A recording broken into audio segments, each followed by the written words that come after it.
Nagdoktor ka. Hindi ba tayo nakatulog? Saan tayo natulog? Kung tayo kakain, hindi ka ayaw mo kumain. Kanina, pinagluto kita ng hotcake. Sabi mo kasi niloloko kita, oh. Kasi nagugutom ka na eh. Oh. Kaya siguro hinahangin na yung ulo mo. Hindi man tayo umalis eh. Hindi nga. Oo. Yung sabihin yung mga kasapan mo, nandun lahat. Anong kasangkapan? Wala akong kasangkapan. Tagal lang din nagkakalikot. Kanina yung sakay, mga puro langit na.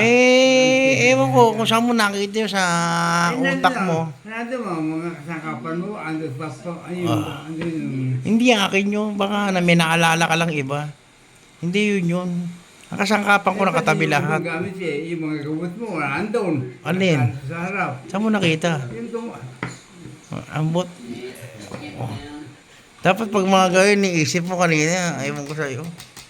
Puro lakis pa kanina. Wala ako, hindi nakakatama. Kakalikot ako. mga tinanggal na pese. Oo. Ba? Akala ko eh, gamit tinanggal. Baka naalala mo yung mga pinagawa mo yung kotse mo, talyer. Hindi ako nagkakalikot dito sa sakyan, di ba pinapagawa ko na. Tsaka wala sira yung adventure.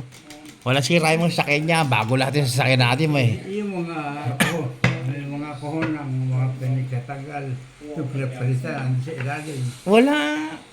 Ay, kanina sasakyan yun. Ewan ko kung saan ka na masyal. Hindi ko alam kung saan ka naman nakarating eh. Magkatabi tayo eh. Umalis ka. Oo nga din, pag-usapan nyo, walang kwenta yung basta wala sasakyan, walang langis. Maglaro ko na lang niya para tumalas-talas yung utak mo.